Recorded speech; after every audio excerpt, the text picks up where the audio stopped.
So hey, hello friends, welcome to Technical Utkarsh YouTube channel. In this video, I can give information about a voltage regulator and working of voltage regulators and connections of voltage regulator and so on, many more things. So friends, let's go and please support my channel Technical Utkarsh. So friends, let's go. So I ready to friends. सबसे पहली बात, what is voltage regulator, ठीक है, and and how to use, ठीक। तो voltage regulator क्या होती है और इसके क्या यूज़ है। देखिए, वोल्टेज रेगुलेटर एक टाइप की आईसी है जिसका यूज़ हम लोग फिक्स्ड वैल्यू या कोई भी वैल्यू को डिक्रीज या इंक्रीज करने के लिए काम करते हैं। इसका नाम है वोल्टेज रेगुलेटर करना, बढ़ाना या घटाना। तो जैसे एक आईसी है जिसका नाम है LM317, ठीक। तो ये एक आईसी होती है, इसमें ये आईसी ये काम करती है कि अगर मैं ये वोल्टेज रेगुलेटर ये काम करती है कि मैं अगर इसका इनपुट दूँ तो जो आउटपुट है वो फिक्स वैल्यू में आए।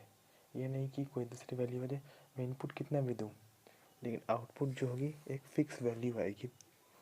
तो वो फिक्स वैल्यू आएगी, वो आपको मैं बताऊँगा अगले वाले में, अगले पेज में।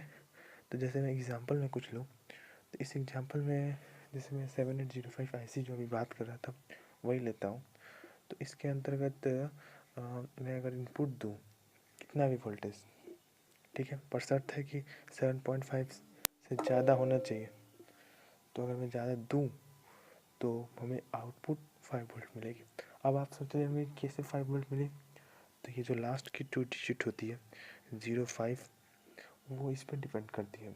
अगर लास्ट की डिजिट में अगर 5 है तो 5 वोल्टेज के लिए काम करेगी, 9 है तो 9 वोल्टेज के लिए, 12 है तो 12 वोल्टेज के लिए।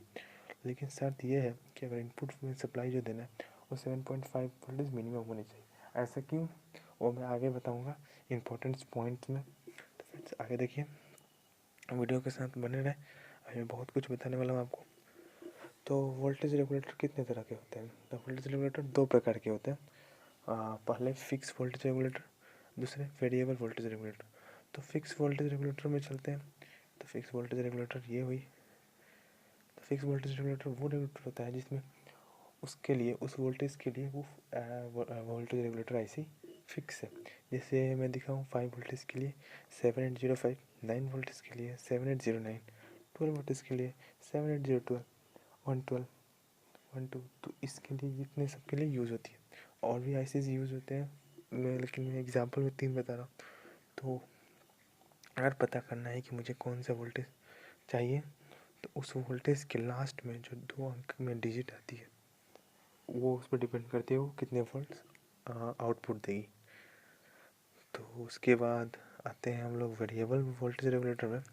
तो वेरिएबल वोल्टेज रेगुलेटर ये वो एक ही वोल्टेज रेगुलेटर है, इसमें हम लोग चाहें तो इसका वोल्टेज घटा बढ़ा सकते हैं। कैसे, तो एक आईसी होती है LM317 वोल्टेज रेगुलेटर आईसी। ये जो आईसी होती है वेरिएबल आईसी होती है, वेरिएबल वोल्टेज रेगुलेटर होती है। इसके अंतर्गत 2 रेजिस्टेंस को ऐड किया जाता है और ये 2 रेजिस्टेंस की वैल्यू डिपेंड करती है कि उसकी वैल्यू जितनी होगी उसकी फिक्स वैल्यू पे डिपेंड करती है कि मुझे कितने आउटपुट मिलेगी। तो उसकी एक फॉर्मूला है जो मैं अभी लास्ट में बताऊंगा। तो वीडियो के साथ बने रहें। तो आगे चलते हैं। तो ये है मेरे पास, देयर आर 2 टाइप्स ऑफ। तो मैं अब वोल्टेज रेगुलेटर के फिक्स वोल्टेज रेगुलेटर कितने प्रकार के होते हैं। तो फिक्स वोल्टेज 2 प्रकार के होते हैं, पहला पॉजिटिव, दूसरा नेगेटिव। तो पॉजिटिव वोल्टेज रेगुलेटर के अंतर्गत जो भी वैल्यू होगी, मतलब जो वैल्यू होगी वो प्लस में आएगी और नेगेटिव के अंतर्गत नेगेटिव आएगी। तो पॉजिटिव के अंतर्गत जो वैल्यू आएगी वो होती है 7, उसको मैं डिनोट करते हैं लोग 78XX से। और जो एक्सेस होती है वो लास्ट की 2 डिजिट होती है, वो उसमें कुछ भी हो सकता है, एनी डिजिट्स। जैसे मैं फॉर एग्जांपल लेता हूँ XX, तो उसमें अगर मैं 05 लूँ तो वो 5 वोल्ट के लिए काम करेगी। XX में मैं अगर 09 लूँ तो वो 9 वोल्ट के लिए काम करेगी। नेगेटिव में आगे बताऊँगा, तो सब्र करें। तो जैसे मैं बोला था इंपॉर्टेंट पॉइंट्स के लिए, तो इंपॉर्टेंट पॉइंट सामने है। जैसे दिखा सकता हूँ कि पहला ही पॉइंट है सबसे मेनली और इम्पोर्टेंट पॉइंट, कि इनपुट वाला जो इनपुट होना वो आउटपुट में +2.5 से ज़्यादा होना चाहिए, जो कि मैं बताया इसमें ज़्यादा होना चाहिए। जैसे मैं आपको एग्जांपल में दिखा था 7805 जो होगी उसकी मिनिमम वोल्टेज जो होगी 7.5 होनी चाहिए, जो कि यहाँ पर दिख रहा है। तो और सेकंड ये है कि ये हमेशा डीसी पावर पे काम करती है, एसी पावर पे नहीं। अगर डीसी पावर पर मिस्टेक आप लगा दिया तो आपकी ये आईसी ख़राब हो सकती है। फिर आती है करंट रेंज। इसकी करंट रेंज 1.5 मिली एम्पेयर से ज़्यादा होती है। तो अगर इससे ज़्यादा अगर आपने यूज़ करते हो या आप करते हैं तो उसके लिए आपको हीट सिंक लगानी पड़ेगी। अगर आपने हीट सिंक नहीं लगाई तो आपकी आईसी जल सकती है। आपकी आईसी जल जाएगी, जल सकती नहीं है, जल जाएगी, क्योंकि उसमें ओवर हीट हो जाती है। फिर सेकंड आती है, फिर आगे अगला आता है कि हाउ टू यूज़ 7805 आईसी और 78XX। 78XX का मतलब हुआ ये इस लास्ट के 2 डिजिट में आप जो भी वैल्यू डालना चाहते हैं वो डाल सकते हैं। वो वही डिपेंड करती है कि लास्ट में जो भी डिजिट होगी वही डिपेंड करेगा कि आपका आउटपुट में कितने वोल्टेज आ रहा है। तो आप अगर ऐसे ही देखें तो उसमें लास्ट 2 डिजिट में अगर जो भी वैल्यू होगी ना वो उस पर डिपेंड करती है। तो जैसे आप देख सकते हैं ये 7805 की आईसी है, इस इमेज पर दिख रही है। इसमें फर्स्ट पिन इनपुट वाली होती है, सेकंड पिन ग्राउंड और थर्ड पिन आउटपुट की होती है। तो मैं इसका सर्किट दिखाऊंगा तो आपको अच्छे से समझ में आएगी। तो आइए सर्किट देखते हैं। तो ये देखिए 9 वोल्ट होती है ये ड्यूरेसेल की बैटरी 9 वोल्ट की होती है। यहाँ पे देख सकते हैं ये पॉजिटिव टर्मिनल जो है ये इनपुट से जुड़ी हुई है और बैटरी के नेगेटिव टर्मिनल इसके ग्राउंड से जुड़ी हुई है। आईसी के ग्राउंड से आपको देख सकते हैं पॉजिटिव टर्मिनल से अटैच है और इसकी बैटरी के नेगेटिव टर्मिनल इसके इनपुट से अटैच है।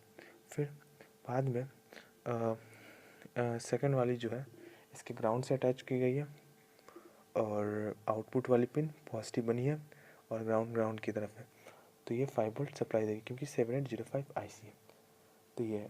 तो इस सर्किट का यूज़ करके आप मोबाइल चार्जर भी बना सकते हैं। सेम टू सेम वो जो सर्किट है वो same to same mobile charger पे ही बना सकते हैं कि 9 वोल्ट से 5 वोल्ट की मोबाइल चार्ज कर सकते हैं। इस सर्किट का आप यूज़ उसमें भी कर सकते हैं। तो ये है जब मैंने आगे नेगेटिव वोल्टेज रेगुलेटर जो आपने बताना वाला था। नेगेटिव वोल्टेज रेगुलेटर के अंतर में हम लोग 79XX से डिनोट करते हैं। और जैसे मैं एग्जांपल लूँ तो 7905 जो है अगर मैं लूँ 05 लास्ट के 05 लूँ तो 05 मतलब 5 वोल्टेज, लेकिन ये वो नेगेटिव वोल्टेज रेगुलेटर है तो नेगेटिव सप्लाई देगी और बिना पॉजिटिव के नेगेटिव का कोई फ़ायदा नहीं है। तो हमेशा पॉजिटिव और नेगेटिव एक साथ रहेगी हमेशा, मतलब नेगेटिव अगर आती है तो पॉजिटिव हमेशा पॉजिटिव ऐसी साथ ही में रहेगी। तो ये दोनों एक साथ ही रहते हैं। अगर ये नहीं रहा तो इस कोई काम की नहीं रहती है। तो इन दोनों का रहना बहुत ज़रूरी है। अगर ये ना हो तो ये किसी काम के नहीं है। अगर ये है तो ये भी है। तो ये है। और इसका यूज़ कैसे होता है मैं इसका डायग्राम से दिखाता हूँ। तो जैसे 2 सर्किट देख रहा होगा आपने, एक तरफ पॉजिटिव वाली है, एक टाइप नेगेटिव वाली। तो पॉजिटिव वाले की तरफ हम देख सकते हैं 7805 आईसी है और नेगेटिव वाला 7805 है। इसमें आप देख सकते हैं जो पॉजिटिव वाली बैटरी का जो टर्मिनल है, पॉजिटिव टर्मिनल है बैटरी की, वो इनपुट के साथ जुड़ा है। साथ ही दूसरा वाला आप देखें नेगेटिव वाली आईसी का, तो उसमें हम देख सकते हैं कि नेगेटिव टर्मिनल जो है बैटरी का वो इनपुट के साथ जुड़ा हुआ है। क्यों? क्योंकि ये जो आईसी है नेगेटिव के लिए काम करती है, इसलिए इसका इनपुट जो है नेगेटिव टर्मिनल से जा रही है। साथ ही देखें तो इसका जो ग्राउंड है वो तो ग्राउंड ही रहेगा, कॉमन रहती है।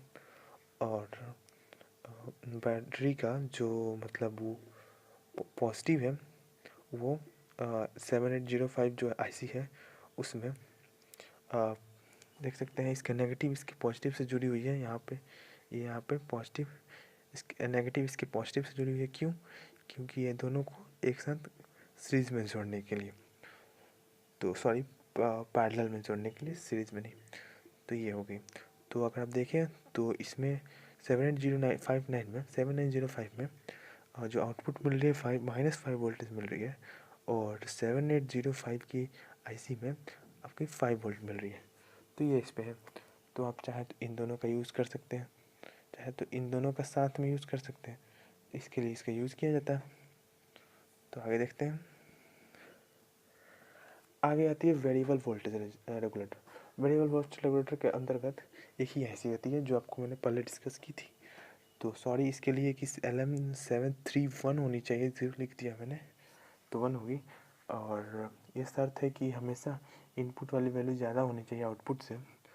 और ये जो वोल्टेज है वो 1.5 वोल्ट से लेके 37 वोल्ट तक ये LM317 सप्लाई कर सकती है। तो इसकी ये खूबी है। लेकिन शर्त यह है कि इनपुट जो होनी चाहिए वो इनपुट ज़्यादा होनी चाहिए आउटपुट से। तो आइए आगे देखते हैं। वर्किंग दिखाने वाला हमको कि वर्क कैसे करती है वोल्टेज रेगुलेटर।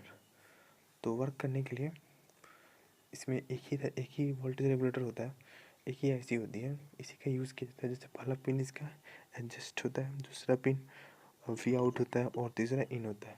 तो इन से मैं सब इन करूँगा और वी से आउट लूँगा, वी आउट से आउट लूँगा। एडजस्ट से ही ये दोनों रेजिस्टेंस को जोड़ा जाता है और वैल्यू को एडजस्ट किया जाता है जिससे आउटपुट मिलती है। इसका फॉर्मूला मैं बताने वाला था, आगे है। तो ये सर्किट है इसकी, यहाँ पर देख सकते हैं। ये इनपुट है, ये आउटपुट है।